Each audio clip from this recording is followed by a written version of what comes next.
Live show అనంతపురంలో నిన్న మరొకసారి తన గళాన్ని గట్టిగా వినిపించారు జనసేన అధినేత పవన్ కళ్యాణ్. ఆంధ్రప్రదేశ్ హక్కుల సభ నిర్వహించారు. అయితే కొంత వారి శైలిలో మార్పు వచ్చింది. పూర్తిగా విషయాన్ని ప్రజల దృష్టికి తీసుకెళ్లే ప్రయత్నం చేశారు. పోలవరం గురించి కానివ్వండి, లేకపోతే ప్రత్యేక హోదా, ప్రత్యేక ప్యాకేజీ మధ్య ఉన్న డిఫరెన్స్లు కానివ్వండి, కేంద్రం ఏమి ఇస్తామని చెప్పింది, ఏమి ఇచ్చింది, అసలు ఎందుకు ఇవ్వకపోయినా ఇచ్చామని చెప్పి మోసం చేస్తోందనే విషయాన్ని చాలా సూటిగా చాలా స్పష్టంగా ప్రశ్నించారు. ప్రభుత్వం మీద కూడా కొన్ని విమర్శలు నేరుగా ఎక్కుపెట్టకపోయినా సూచనలు సలహాలుగా చెప్పారు. ఇంకా మిత్రపక్షంగానే ఉన్నారు కాబట్టి మరి దీన్ని తెలుగుదేశం పార్టీ వారు ఎలా రిసీవ్ చేసుకుంటారు, బీజేపీ దీనికి ఏం సమాధానం చెప్తుంది? మరొకమైన సీరియస్ విషయం ఏంటంటే వారు చాలా స్పష్టం చేశారు. 2019 ఎన్నికల్లో ఎమ్మెల్యేగా పోటీ చేస్తానని ఆయన చెప్పిన మాటల ప్రకారం అది అనంత నుంచే ఉండబోతోంది అన్న అర్థం వచ్చేటట్టుగానే మాట్లాడారు. అక్కడి నుంచే మొదటి పార్టీ ఆఫీస్ కూడా ప్రారంభిస్తున్నారు. మరి పొలిటికల్ ఈక్వేషన్స్ ఏ రకంగా మారబోతున్నాయి మాట్లాడదాం. మనతో పాటు లైవ్ షోలో వాళ్ళు జాయిన్ అవుతున్నారు అంబటి రాంబాబు గారు, వైఎస్ఆర్సీపీ సీనియర్ నేత, మాజీ ఎమ్మెల్యే, పార్టీ పొలిటికల్ స్ట్రాటజీ విభాగం కీలక సభ్యులు. జే గౌతమ్ గారు, APCC general secretary, party senior నేత, తెలుగుదేశం పార్టీ సీనియర్ నాయకులు, అనంతపురం ఎమ్మెల్యే ప్రభాకర్ చౌదరి గారు మనతో జాయిన్ అవుతున్నారు. నమస్కారం అండి ప్రభాకర్ చౌదరి గారు. నమస్కారం. పవన్ కళ్యాణ్ స్పీచ్ మీరు వినే ఉంటారు, ఎందుకంటే మీ ప్లేస్ లో జరిగింది. అనంతపూర్ నుంచి 2019 ఎన్నికల్లో పోటీ చేస్తానని చాలా స్పష్టంగా చెప్పారు. సరే, ఆయన మాటల్లో మాకు అర్థమైంది ఏంటంటే, అట్లీస్ట్ నాకు అర్థమైంది అనంతపూర్ నుంచే పోటీ చేస్తానన్నట్టుగా అర్థమైంది. మీకు కూడా అలాగే అర్థమైందా? ఆయన అనంతపూర్ నుంచి పోటీ చేస్తాను అనలేదు కానీ బట్ ఎక్కడే నుంచైనా పోటీ చేయొచ్చు. ఎందుకంటే ప్రజాస్వామ్య దేశంలో ఈ రాష్ట్రంలో ఏ నియోజకవర్గం నుంచైనా పోటీ చేసే హక్కు ఆయనకుంది. ఆయన రాజకీయ కార్యకలాపాలు అనంతపురం నుంచే ప్రారంభిస్తాడు అనేటువంటి సంకేతాలు ఇచ్చారు. జిల్లా పార్టీ కార్యాలయం మొట్టమొదట అనంతపురం నుంచి రాబోయే మాసంలోనే ప్రారంభిస్తానని కూడా చెప్పాడు. అంటే దీనికి కారణాలు ఏదో అనావృష్టిని, రకరకాల పలు కామ్రేడ్ తరుమలనాథ్ రెడ్డి గారిది విషయాలు కానీ ఇవన్నీ కూడా ఉచ్చరించి చెప్పారు. అనంతపురం అనేది స్పెసిఫిక్ అనేది కానీ ఆయన ఆలోచన విధానం ఎక్కడి నుంచైనా కంటెస్ట్ చేయొచ్చు. అది 2019 ఎన్నికల కంటే చెప్పలేదు. ఏపీకి ప్రత్యేక హోదా ఇవ్వని కేంద్రానికి, ఏపీ ఇస్తున్న ప్యాకేజీని స్వాగతించిన ఆంధ్రప్రదేశ్ ప్రభుత్వానికి కలిపి ఒకేసారి హెచ్చరిక చేశారు. ఆ విషయం క్లియర్ గా అర్థమైంది కదా తెలుగుదేశం ప్రభుత్వానికైతే. ఎందుకంటే కొత్త రాజకీయ అధ్యాయం ప్రారంభం అవుతుంది. ఒకవేళ మీరు ముగిసిన అధ్యాయం అని అంటే అనొచ్చుగాక, కానీ అక్కడి నుంచే కొత్త రాజకీయ అధ్యాయం ప్రారంభం అవుతుందని చెప్పారు. అవును, ఆయన మాట్లాడడంలో తప్పేం లేదు. ఎందుకంటే జనసేన పార్టీ అధినేతగా ఒక రాజకీయ పార్టీ స్థాపించాడు. మొన్న ఎన్నికల్లో భారతీయ జనతా పార్టీ కానీ తెలుగుదేశం పార్టీ కానీ మద్దతు ఇచ్చాడు. బట్ తన పార్టీ లక్ష్యాలని, విధానాలని ఆయన బహిరంగ సభ ద్వారా వ్యక్తపరిచారు. 2019లో అంటే ఆయన ఒక సంకేతం కూడా ఇచ్చాడు మీరు చెప్పినట్టు. మరి ఆయన లక్ష్యాలు, విధానాలు ఏవైతే ఉన్నాయో అవి బహిరంగ సభలో చెప్పడానికే వచ్చాడు. ప్రత్యేక హోదా కావాలని, ఈ ప్రత్యేక ప్యాకేజీ వల్ల కంటే ప్రయోజనాలు దాని వల్ల ఎక్కువ ఉంటాయనేటువంటి అభిప్రాయాన్ని వ్యక్తపరిచారు. అది ఆయన వాళ్ళ పార్టీ అభిప్రాయం. అది మిత్రపక్షంగా ఉన్న జనసేన నాయకుడు చెప్పిన కామెంట్స్ తో ముగిసిన అధ్యాయం కాదని మళ్ళీ తెరిపించే ప్రయత్నం ఏమన్నా చేయగలరా? తెలుగుదేశం పార్టీ చేస్తుందా ప్రత్యేక హోదా విషయంలో? ఇక్కడ మీ ద్వారా ఒకటి ఆలోచించాలి. ఇప్పుడు ప్రత్యేక హోదా పొందిన 11 రాష్ట్రాల్లో అభివృద్ధిని, ఈ 2 ఏళ్లలో రాష్ట్ర విభజన తర్వాత లోటు బడ్జెట్తో ఉన్నటువంటి రాష్ట్రాన్ని ఏ విధంగా ముందంజలో చంద్రబాబు నాయుడు గారు తీసుకుపోతున్నారనేటువంటిది కూడా ఆలోచించాలా. అంతేకాకుండా అనంతపురం జిల్లాలో పరిశ్రమల గురించి మాట్లాడాడు, ఇరిగేషన్ గురించి మాట్లాడాడు, అదేవిధంగా పొలిటికల్ కరప్షన్ గురించి రాష్ట్ర వ్యాప్తంగా, అంటే పొలిటికల్ కరప్షన్ గురించి జనరలైజ్ చేసి మాట్లాడాడు. ఆయన ఏంటంటే ఒకటి ఆలోచించాలా, మా జిల్లాలో అంటే ఆయన అనంతపురం జిల్లాకు వచ్చినప్పుడు కొంతమంది ఆయనకు సలహా ఇచ్చారు. అంటే ఈ విధంగా ఉంటే బాగుంటుందని చెప్పి ఎక్స్పర్ట్స్ కావచ్చు, లేదా రకరకాలుగా రాజకీయ విశ్లేషకులు అందరూ ఇచ్చినట్టు ఉంది. దాన్ని బట్టి మాట్లాడాడు.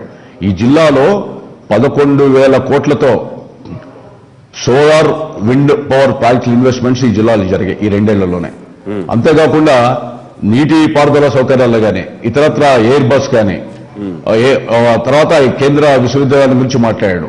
అనంతపురానికి అత్యంత సమీపంలో 504 ఎకరాలని రాష్ట్ర ప్రభుత్వానికి జిల్లా కలెక్టర్ గారు కూడా అందజేశారు. ఇవన్నీ కూడా కొన్ని నిర్మాణంలో ఉన్నాయి, కొన్ని దాన్ని ఏర్పాట్లు చేయడంలో నిమగ్నమైనటువంటి పరిస్థితి కూడా ఉంది. 600 కోట్ల రూపాయలు అనంతపురం అసెంబ్లీ నియోజకవర్గంలోనే పనులు జరుగుతున్నాయి. ఇప్పుడు 1000 కోట్ల రూపాయలు రాబోయే 3-4 నెలల్లో జరగబోతున్నాం. ఇవన్నీ కూడా అభివృద్ధికి ప్రత్యక్ష నిదర్శనంగా కూడా భావించాలి పవన్ కళ్యాణ్. మాట్లాడదాం. మనతో పాటు ఆకుల సత్యనారాయణ గారు రాజమండ్రి నుంచి అందుబాటులోకి వస్తున్నారు, ఎమ్మెల్యే, బీజేపీ సీనియర్ నాయకులు. సత్యనారాయణ గారు నమస్తే. పవన్ కళ్యాణ్ నిన్న సభ ద్వారా మరోసారి బీజేపీ రాష్ట్రానికి చేసిన మోసం, ఇచ్చిన మాటను మరిచిపోయి రాష్ట్ర ప్రజలను మోసం చేస్తోందని చాలా స్పష్టంగా చెప్పారు. సరికొత్త రాజకీయ అధ్యాయం ప్రారంభమవుతుందనే సంకేతం కూడా ఇచ్చారు. హలో సజ్జనార్ అనిపించిందా నేను అడిగింది? వినపడలేదు సార్ ఒకసారి, అందుకని రైట్. నిన్న మరొకసారి బీజేపీ పెద్దలు రాష్ట్రానికి ఏ విధంగా మాటలు అంకెల గారడీతో మోసం చేస్తున్నారనే విషయాన్ని పవన్ కళ్యాణ్ చెబుతూ సరికొత్త రాజకీయ అధ్యాయం ప్రారంభిస్తున్నాం అనంతపురం నుంచి అని చెప్పారు. దీన్ని ఎట్లా చూస్తాం బీజేపీ? భారతీయ జనతా పార్టీ నిన్న ఏదైతే పవన్ కళ్యాణ్ గారు చెప్పిన మాటని ఒక పాజిటివ్ దృక్పథంలో తీసుకుందాం.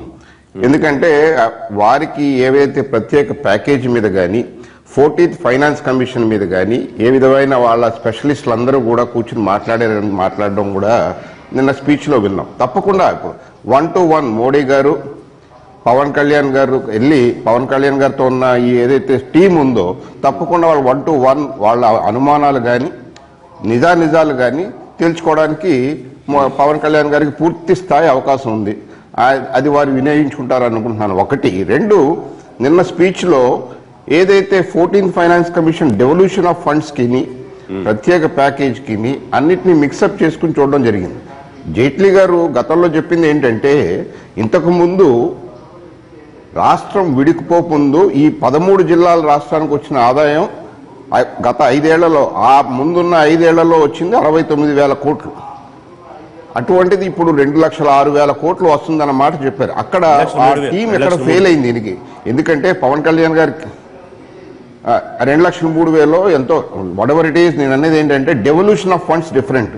ఇక్కడ ప్రత్యేక హోదాకి ప్రత్యేక ప్యాకేజీకి ఏ విధంగా కేంద్రం కాంపన్సేట్ చేసింది అనేది 90-10-60 డీటెయిల్స్ మనం మాట్లాడుకున్నాము.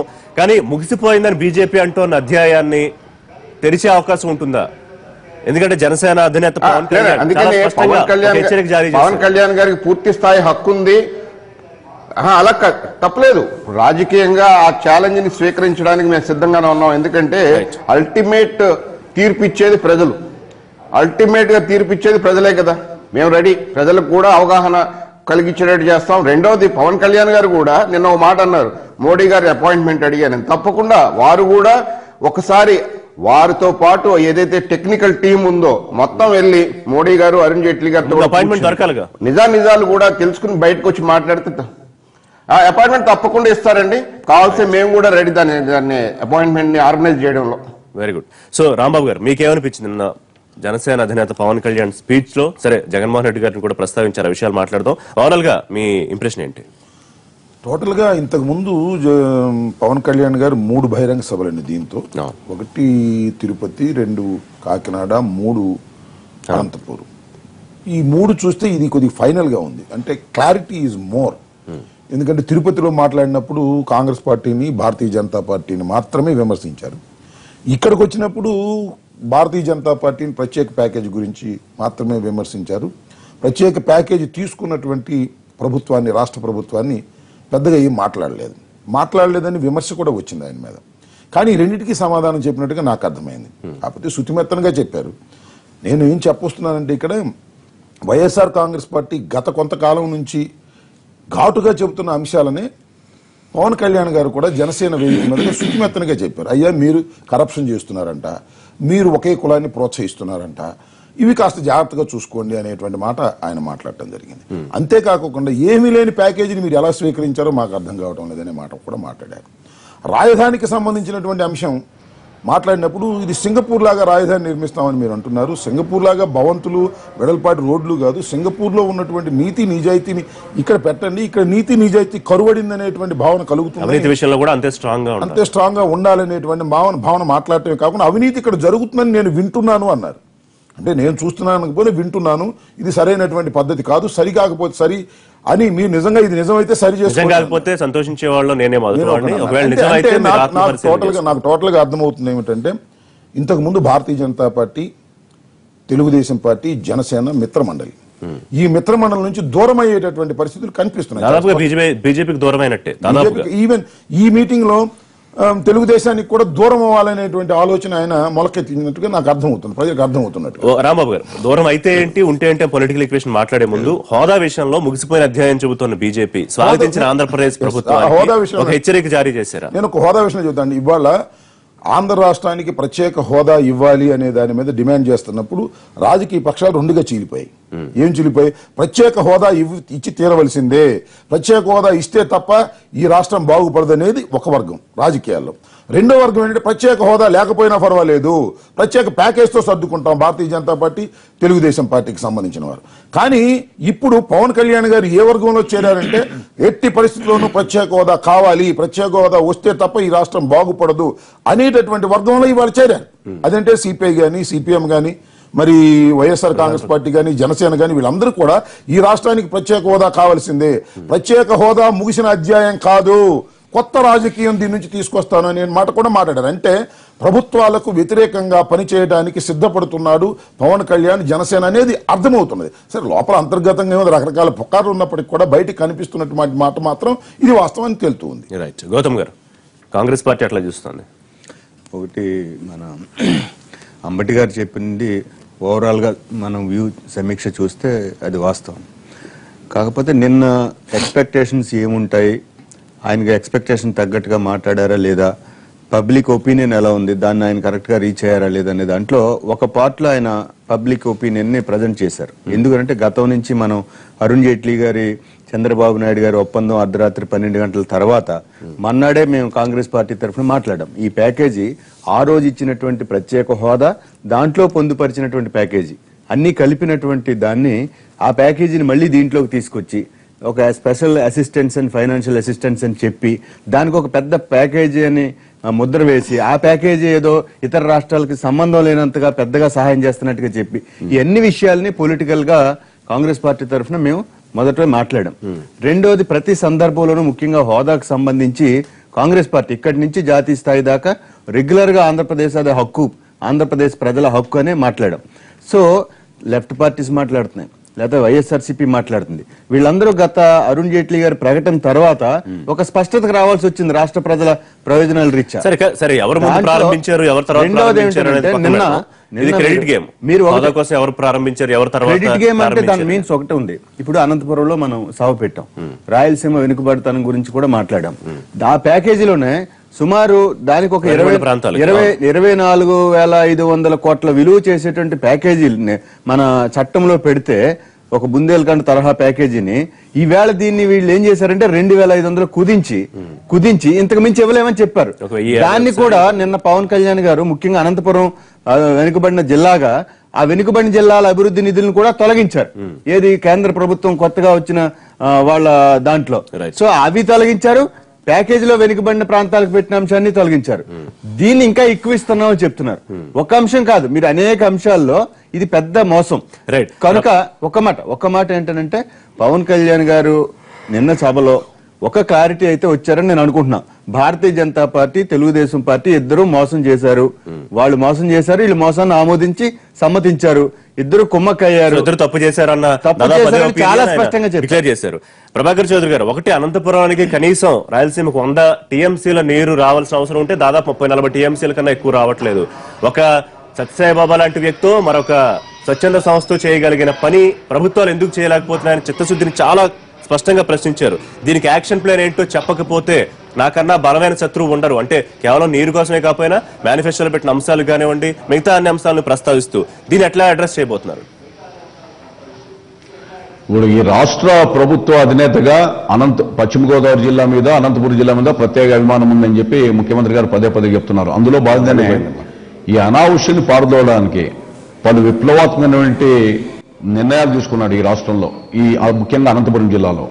అందులో భాగంగానే మేము శ్రీశైలం నుంచి గత ప్రభుత్వంలో హంద్రీనీవా ప్రాజెక్టుని, మరి అది ఏ రకంగా జలయజ్ఞం పేరుతో చేశారో కానీ, ఆ జలయజ్ఞం పేరుతో చేసి మరి ఏ రకంగా చేశారో నేను దాని వివరాలు దోళ్ళు పోదలుచుకోలేదు. కానీ దాన్ని పూర్తిగా అక్కడక్కడ మరి ఆటంకాలు ఉన్నటువంటిది కూడా కాంట్రాక్టర్లందరూ కూడా పిలిపించి అక్కడే రివ్యూ పెట్టి అది త్వరితగతిన పూర్తి చేయడమే కాకుండా మొత్తం అనంతపురం జిల్లాలో చెరువులకంతా నీళ్లు ఇచ్చేటువంటి ఏర్పాటు.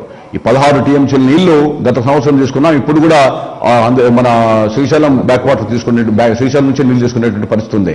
అంతేకాకుండా 1,00,000 ఫామ్ పాండ్ పంట సంజీవుని పేరుతో ఈ విధంగా నీటి నిల్వ చేయడానికి, రైతులకి బాసటగా నిలిచడానికి చంద్రబాబు నాయుడు గారు తీసుకుంటున్నట్టే చొరవ మరి ఏ ప్రభుత్వం గతంలో తీసుకోలేదు. అంతేకాకుండా మొన్న వచ్చినప్పుడు అనంతపురంలో భైరవాంతిప్ప ప్రాజెక్టు కానీ, పేరూరు కానీ కొత్త ప్రాజెక్టులు కూడా ఆయన అనౌన్స్ చేశాడు. అవన్నీ కూడా డిపిఆర్లు కూడా సిద్ధం చేశారు.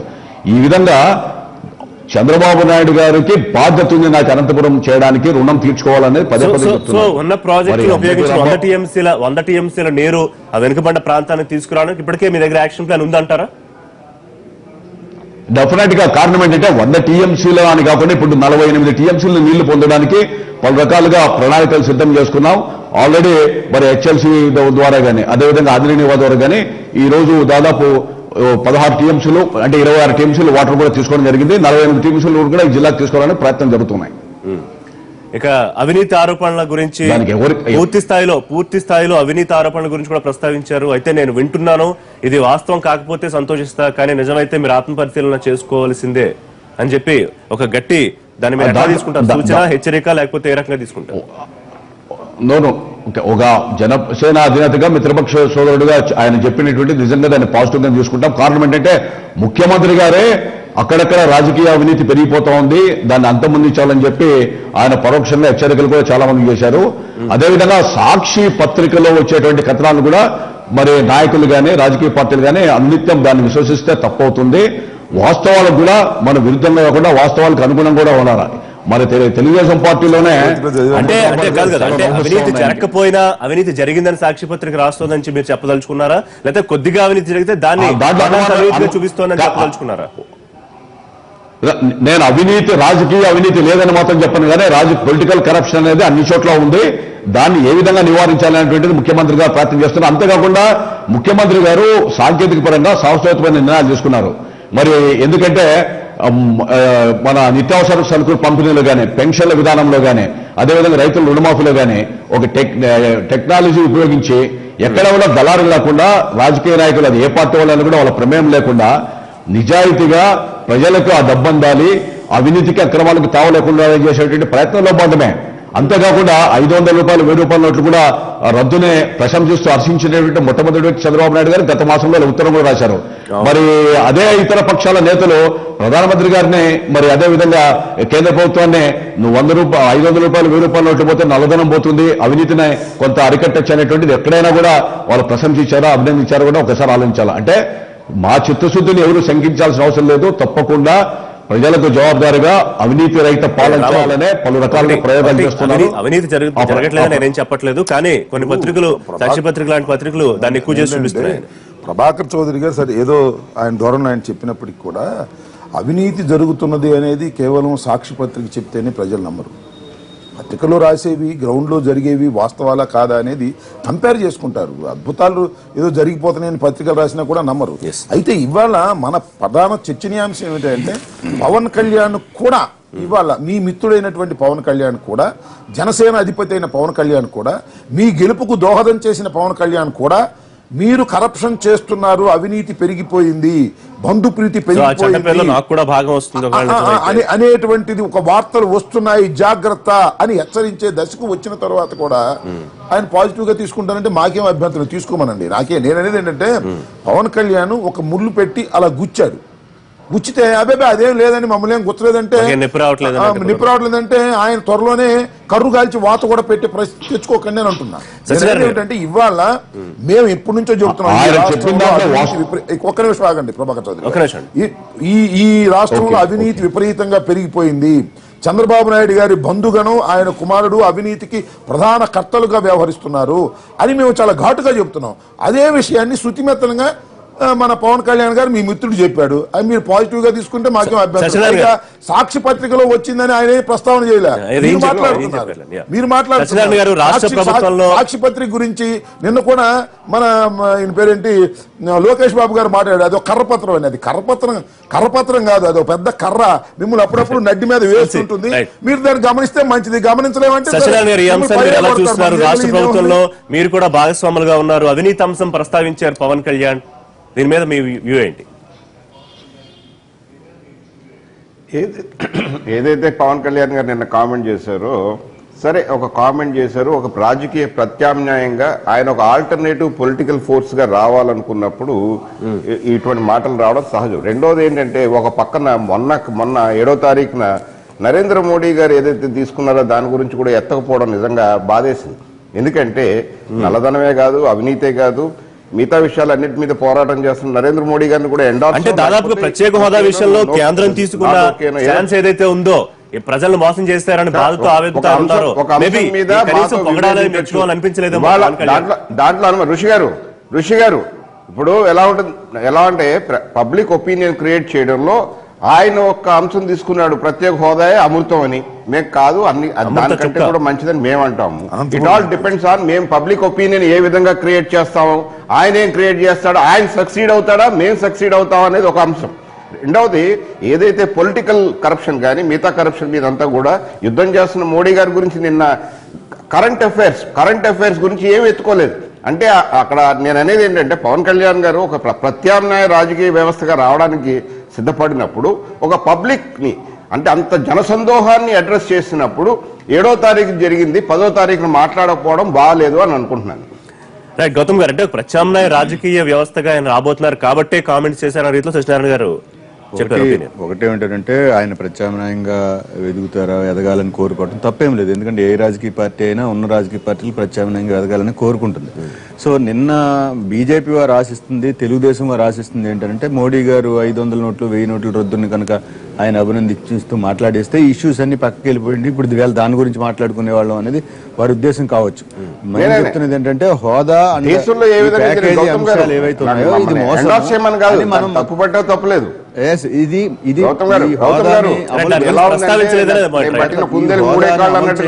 అనేది మోసము, హోదా ముగిసిన అధ్యాయం అని చెప్పటం అనేది ఒక మోసము.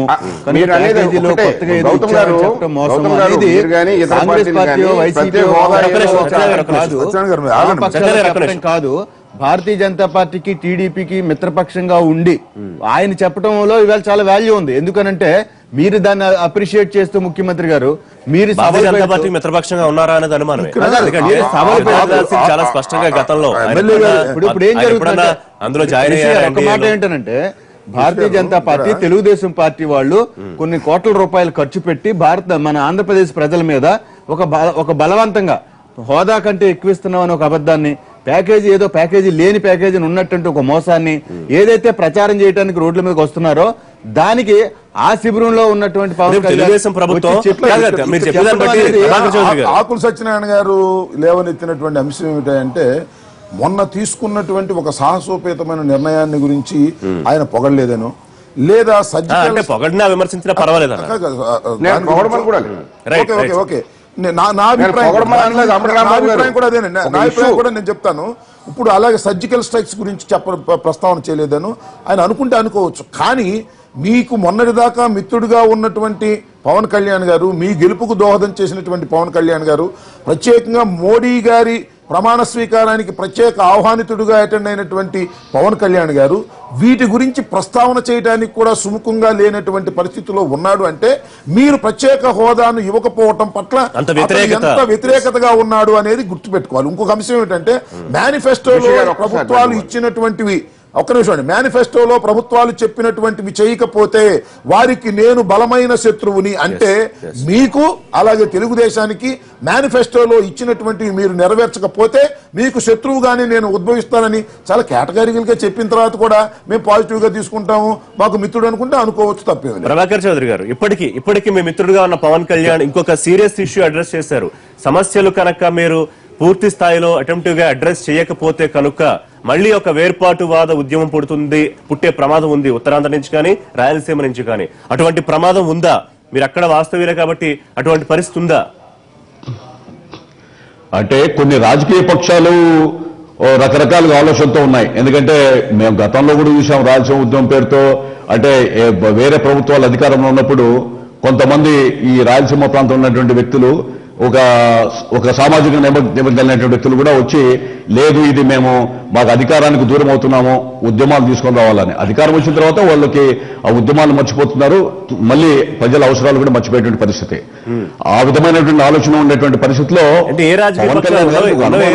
కాంగ్రెస్ వైఎస్ఆర్సీపీ ఉంది ఇప్పటివరకు అయితే. సో కాంగ్రెస్ ప్రయత్నం చేస్తుందా లేకపోతే వైసీపీ ప్రయత్నం చేస్తుందా? మొన్న కాంగ్రెస్ పార్టీ వాళ్ళు కూడా సంవత్సరం కిందట మా రాయలసీమ ప్రాంతంలో కొంతమంది కవుల్ని వీళ్ళందరూ కూడా పిలిపించి అనంతపురంలో కొన్ని చోట్ల నీటి అవసరాలు కానీ లేదా ఇతరత్ర ఆలోచనలో లేదా రాజధాని విషయంలో కానీ పలు రకాలుగా ప్రయత్నాలు చేశారు. కానీ చంద్రబాబు నాయుడు గారు తీసుకున్నటువంటి ఈ చర్యల వల్ల వాళ్ళు కూడా సాటిస్ఫై అయిపోయి చిన్న క్లారిటీ కావాలి. వేర్పాటు ఉద్యమాన్ని ప్రోత్సహించడానికి వైసీపీ ప్రయత్నించిందా మీరు చెప్పే ఉద్దేశాన్ని బట్టి? లేదు తర్వాత మీరు వాళ్ళకి సంక్షేమ కార్యక్రమాలు చేశారు కాబట్టి వాళ్ళు వెనక్కి తగ్గారు, చిన్న క్లారిటీ ఇవ్వండి. అవును, దాంట్లో అనుమానమే లేదు. కొంతమంది కూర్చొని వైసీపీ చాలా స్పష్టంగా వేర్పాటు ఉద్యమాన్ని ప్రోత్సహించడానికి సిద్ధంగా ఉంది. వైసీపీ ఎవరు చేశారు వేర్పాటు ఉద్యమాన్ని? ఒక మాట గుర్తుపెట్టుకోవాల్సిన అంశం ఏంటంటే, ఇవాళ పవన్ కళ్యాణ్ గారిని ప్రభాకర్ చౌదరి ఒక్క విషయం పవన్ కళ్యాణ్ గారిని ఎవరు చెప్పమన్నారండి? ఇది మేము ఇవాళ కాదు చెప్తున్నది.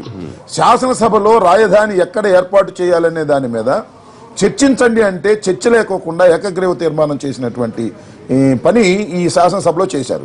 ఎందుకు చర్చించమన్నాము? విజయవాడలో పెట్టొద్దని కాదు, చర్చించి విజయవాడలో పెట్టడానికి గల కారణాలని ఇటు రాయలసీమ వారికి ఇటు ఉత్తరాంధ్ర వారిని కన్విన్స్ చేసినటువంటి చర్చ లేకపోయినట్లయితే ఏం ఫీల్ అవుతారు?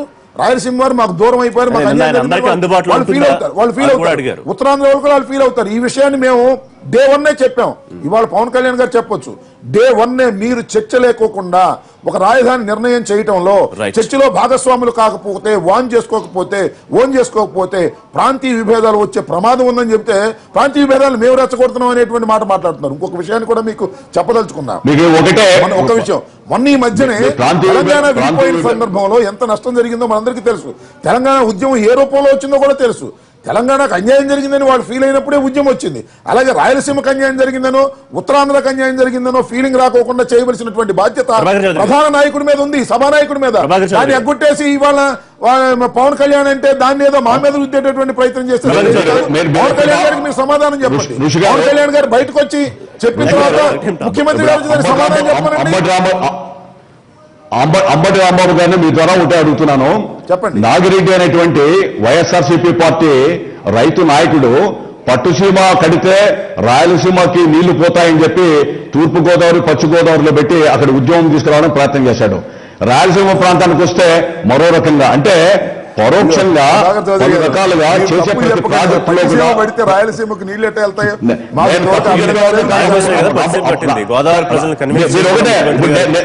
పట్టిసీమ కడితే రాయలసీమకు నీళ్ళు ఎట్లా వెళ్తాయి మాకు అర్థం కాలేదు. రాయలసీమ కలిసి పొలిటికల్ ఈక్వేషన్స్ ఎలా ఉంటాయి చాలా స్పష్టంగా ఆయన యుద్ధ రంగంలోకి దిగుతున్నారని ప్రకటించిన తర్వాత ఏ రకంగా ఉండే అవకాశం ఉందని. Back to live show. Rambabu గారు, చాలా స్పష్టంగా పొలిటికల్ శంకారావం పూరించారన్న పవన్ కళ్యాణ్ 2019లో పోటీ సరే ఎక్కడి నుంచైనా చేయనివ్వండి, ఇది ఎవరికి అనుకూలంగా మారుతుంది, ఎవరికి వ్యతిరేకంగా మారుతుంది? ఇప్పుడు ఇవాళ చెప్పిన మాట కాదు ఇది. పవన్ కళ్యాణ్ గారు ఇంతకు ముందే చెప్పాడు, నేను 2019లో పోటీ చేయబోతున్నాను, నా రాజకీయ పార్టీ పోటీ చేస్తుంది, భారతీయ జనతా పార్టీతో కలిసి వెళ్ళదు అని చెప్పారు. భారతీయ జనతా పార్టీతో కలిసి వెళ్ళకపోతే సింగిల్గా పోటీ చేయాలి, తెలుగుదేశంతో అన్న కలవాలి. తెలుగుదేశంతో కూడా కలిసే అవకాశం లేదనేది నిన్న జరుగుతున్నట్టు. వైసీపీతో కలిసే అవకాశం లేదా? పరిణామాలు ఎలా ఉంటాయి మనం కెనాట్ సే నౌ. ఎందుకంటే ప్రభుత్వ వ్యతిరేకత 2 అంశాలు ఉంటాయి. ఆయన ప్రభుత్వ వ్యతిరేకత వైపు వస్తున్నారు, ప్రభుత్వ వ్యతిరేక ఈ లైన్లోకి వస్తున్నారు. తర్వాత రాజకీయంగా ఏ రసాయనిక చర్యలు జరుగుతాయనేది వీ కెనాట్ సే నౌ. మిత్రుడు ఈక్వేషన్ ఇక్కడ పనిచేయదు. ఈ కెనాట్ ఇప్పుడుగా మనం ఇంత ఎర్లీగా ఇమాజిన్ చేయడం కష్టం. ఒకటైతే వాస్తవం, అతను చెప్పిన దాని ప్రకారం హీఈస్ గోయింగ్ టు కంటెస్ట్. ఆయన 175 సీట్లకి కంటెస్ట్ చేస్తారా, లేకపోతే సిపిఐ సిపిఎంతో కలిసి కంటెస్ట్ చేస్తారా, లేకపోతే ప్రధాన ప్రతిపక్షంతో పాటు అన్ని చంద్రబాబు వ్యతిరేక శక్తులని ఏకమవుతాయా మనం చెప్పలేము. ఎందుకంటే వైసీపీగా జనసేన అధినేత పవన్ కళ్యాణ్ ఎలా చూస్తున్నారు? This is too early. ఎందుకంటే మీ నాయకులు కొంతమంది ఇప్పటికీ ఆయన మాట్లాడించిన మాటలు స్ట్రాటజీ తెలుగుదేశం నాయకులు మాట్లాడించినవి, అందుకే రాయలసీమలో హోల్డ్ ఉన్న వైసీపీకి దెబ్బ కొట్టడానికి ఇక్కడి నుంచి ప్రారంభిస్తున్నారు. ఇట్లాంటి కామెంట్స్ చేస్తున్నారు. నేను ఎవరు కామెంట్ చేసినా నా వ్యక్తిగతమైన అభిప్రాయం, అతను తెలుగుదేశం మాట్లాడాడని కానీ లేదా తెలుగుదేశం జేబులో మనిషి అని కానీ నేను అనుకోవడం లేదు. నిజంగా ఆయన తెలుగుదేశం జేబులో మనిషి అయితే ప్రజలకు అర్థం కాకుండా ఉండదు. ఇంతకు ముందు 2-3 సంఘటనలు తెలుగుదేశం జేబులో మనిషిగా ఉండే విధంగా కనిపించాయి. ఒకటేమిటంటే ఒకసారి స్పెషల్ ఫ్లైట్లో ఇక్కడి నుంచి వెళ్ళి అక్కడ చంద్రబాబు నాయుడు గారిని కలుసుకుని మళ్ళీ వెనక్కి వచ్చి ఏదో మాట్లాడడము, లేకపోతే తుని సంఘటన తర్వాత ఆయన షూటింగ్లో ఉండే హడావుడిగా వచ్చి ఏదేదో పిచ్చి మాటలు మాట్లాడటం. ఈ 2 సంఘటనల వల్ల ఈయన చంద్రబాబు నాయుడు ఆడిస్తుంటే ఆడుతున్న వ్యక్తి అనేటువంటి ఒక అపవాదం వచ్చింది. ఆ అపవాదం తొలగించుకునే ప్రయత్నమే ఇక్కడ చేశాడని నా అభిప్రాయం. ఒకటి మాత్రం వాస్తవం, అతను ఖచ్చితంగా ఈ ప్రభుత్వాలకు వ్యతిరేకంగా పోరాడేటటువంటి ఒక శక్తిగా రూపుదిద్దడానికి ప్రయత్నం చేస్తున్నాడని నేను నమ్ముతున్నాను. మీ అనాలిసిస్ ప్రకారం ఒకవేళ ప్రత్యేక శక్తిగా ప్రత్యేక పార్టీగా కనుక అవతరిస్తే కనుక అప్పుడు 2 పార్టీలకు ఇబ్బంది అవుతుందా? వైఎస్ఆర్సీపీకి, తెలుగుదేశం పార్టీకి? తెలుగుదేశానికి ఇబ్బంది అయిందండి. మీ మిత్రుడు అటు వెళ్ళిపోయాడంటే ఎవరికి ఇబ్బంది అయింది? మీకు ఇబ్బంది అయింది, కానీ మాకేం ఇబ్బంది అయింది? మీ మిత్రుడు భారతీయ జనతా పార్టీ, జనసేన, చంద్రబాబు నాయుడు గారు కలిసి పోటీ చేశారు.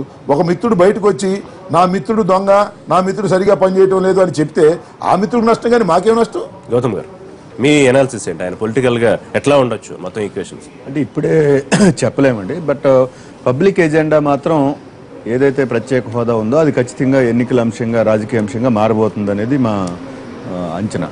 దానికి అనుకూలంగా వచ్చే శక్తులన్నీ ఉన్న ఎవరైతే మోసం చేశారో లేకపోతే అమలు చేయట్లేదో ఉన్న టీడీపీ, బీజేపీకి వ్యతిరేకంగా ఈ రాష్ట్రంలో ప్రత్యేక హోదా కోసం కలిసి పనిచేసే శక్తులన్నీ ఒక రాజకీయ పోరాటానికి అయితే మొదలయ్యాయి, ఇంక్లూడింగ్ పవన్ కళ్యాణ్ గారు. రేపు కలవాలని కలుస్తాయని గ్యారంటీ లేదు. అది ఎటు నుంచి ఎటు సమీకరణలు మారుతాయనేది చెప్పలేం.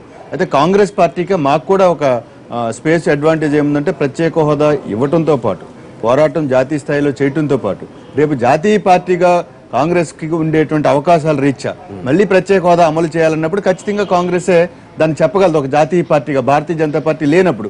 అలాంటి ఒక పొలిటికల్ అడ్వాంటేజ్ ఇతర రీజనల్ పార్టీల కన్నా అంటే you are into contest but ప్రభావితం చేసే స్థాయిలో ఉంటుందా చెప్పలేము. ఇప్పుడు ఇతర రాజకీయ పార్టీల కన్నా హోదా మేమే అమలు చేయగలమనే శక్తి ఉన్నప్పుడు ప్రజలు ఎలాంటి నిర్ణయం చేస్తారో చెప్పలేం కదా, ఇంకా చాలా టైం ఉంది. ప్రభాకర్ చౌదరి గారు, 2019లో జనసేన అధినేత పవన్ కళ్యాణ్ ఆలోచనలకు అనుగుణంగా, ప్రజా ప్రయోజనాలకు అనుగుణంగా పనిచేసే పార్టీ అప్పటికి తెలుగుదేశం కనుక అదే వ్యవహార శైలిలో ఉంటే కలిసి ఉండొచ్చు, లేదా ఆయన విడిగా ఉండొచ్చు. సో ఈ పొలిటికల్ ఈక్వేషన్ ఖచ్చితంగా ఇబ్బందికరంగా మారే అవకాశం ఉంటుందా అధికార పక్షానికి? మీరు ఎట్లా చూస్తున్నారు? ఎందుకంటే బలమైన శత్రువుగా మారే సంకేతం కూడా పంపించాడు ఆయన. ఇప్పుడు పవన్ కళ్యాణ్ గారు కూడా ఒక రాజకీయ పార్టీకి అధినేత. ఆ రోజు అవసరాలను బట్టి, ఆ రోజు స్థితిగతులను బట్టి ఆయన నిర్ణయం తీసుకునే హక్కు, అవకాశం ఆయనకుంది. కాకపోతే అంబటి రాంబాబు గారు ఏం ఆలోచిస్తున్నారంటే లాంటి వ్యక్తులు మిత్రభేదం సృష్టించి ఏదో విధంగా పవన్ కళ్యాణ్ గారు బయటకు వస్తే బాగుంటుంది అని చెప్పి ఆయన ఆలోచన విధానం ఉన్నట్టుంది. అంటే ఏదో విధంగా రాజకీయంగా లబ్ధి పొందుతుందంటే ప్రజల అవసరాలు అవును రాంబాబు గారు మీరు బలపడాలని మీ ప్రయత్నం ఉన్నట్టుంది. శాసనసభలో చర్చ పెట్టలేదని. అట్లా కదండి, మీ మిత్రుడిని మీరు నెట్టుకుంటే మేమేం చేస్తాం? చెప్పండి ప్రభాకర్ చౌదరి గారు. మా ఇప్పుడు కూడా మిత్రుడు కాదని మేము చెప్పడం లేదు. కాకపోతే మిత్రుడు ఇచ్చే సలహాలని మేము స్వీకరిస్తామంటే దాన్ని మరో రకంగా కూడా మీరు చిత్రీకరించి మాట్లాడే పరిస్థితి వస్తే ఎంత దౌర్భాగ్యం రాంబాబు గారు, ఇది కరెక్ట్ కాదు కదా. ప్రధాన ప్రతిపక్షంలో చెప్పండి ప్రభాకర్ చౌదరి గారు, కాదు శాసనసభలో కూడా రాజధాని ఋషి గారు చెప్పండి రాయలసీమ రాయలసీమ నుంచి ఆయన రాజకీయ అరంగేట్రం ప్రారంభించబోతున్నారని చెప్పారు. కాబట్టి దీని వెనకాల కూడా తెలుగుదేశం పార్టీ హస్తమే ఉండి ఉండొచ్చని. సరే, రాంబాబు గారు ఒపీనియన్ పర్సనల్ ఒపీనియన్ కాదు అని చెప్పారు, కానీ కొంతమంది వైఎస్ఆర్సీపీ నాయకులు ఇప్పటికీ అదే ఒపీనియన్ వ్యక్తం చేస్తారు. అదే ఒపీనియన్ కాదు అది. మరి రాంబాబు గారు అధికార ప్రతినిధి కదా వైఎస్ఆర్సీపీ పార్టీకి, వాళ్ళ పార్టీ నిర్ణయం అదేనేమో, అంటే పవన్ కళ్యాణ్ గారు మేమేం చెప్తే అది వింటారేమో అనేది ఒకసారి మీ ద్వారా ప్రజలకు తెలియజేయమనండి. రాంబాబు గారు వాళ్ళ పార్టీ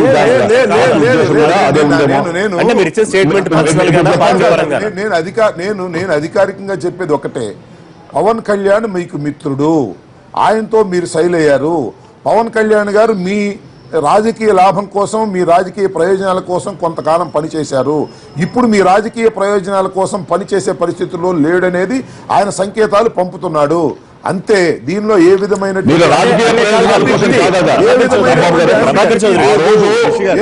అంబిగ్విటీ లేదు. మరొక విషయాన్ని కూడా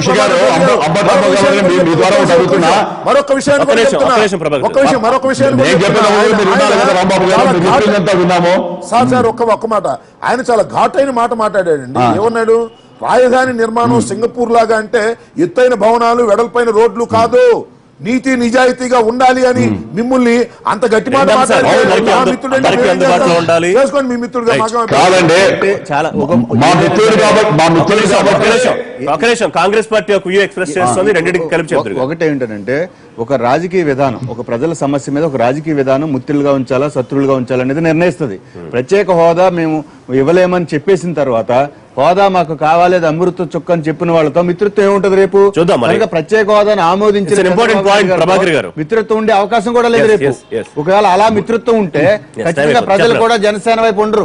చెప్పాలి ఇంకా ప్రభాకర్ ఋషి గారు మిమ్మల్ని రాంబాబు గారిని ఒకటి అడుగుతున్నాను. సింగపూర్ తరహా అభివృద్ధితో అంటే ఎత్తైన బిల్డింగ్లే కాదు చట్టాలు కూడా ఆ విధంగా ఉండాలని చెప్పి ఆయన చెప్పడంలో సలహాను స్వీకరిస్తున్నాం. తప్పకుండా అవినీతికి తావులేనటువంటి చేస్తున్నాం. నేను అడిగిన పాయింట్ స్పష్టంగా చెప్పేయండి. అంటే వారు కొన్ని నిర్దిష్టమైన పాయింట్స్ చెప్తున్నారు, వాటికి అనుకూలంగా మీరు వెళితే మీతో ఉంటారు, లేదా ఆయన విడిగా పోటీ చేస్తారు. అందులో అభ్యంతరం అనుమానం లేదు కదా? అనుకూలంగా ఉండే అవకాశమే లేదు హోదా విషయంలో పవన్ కళ్యాణ్ గారు సామాజిక హితం కోరి ప్రజల కోసం ఇచ్చిన సలహాలు ఏవైనా ఉన్నాయో తప్పకుండా మేము పాటిస్తాము, అమలు చేస్తాము. కూడా ప్రభుత్వం ఉంది. మీకు జనసేన అధినేత రాంబాబు గారు వినపడడం లేదు. ఏమన్నారు? రాంబాబు గారు తీసుకురమ్మని సలహా ఇచ్చాడు సార్. కాదండి, మేము ఇచ్చింది తీసుకుంటాము, రావాల్సింది పోరాటం అని చెప్తున్నాం కదా. ఇచ్చిందంతా తీసుకుంటాం ప్రజల కోసం, రాష్ట్ర అభివృద్ధి కోసం.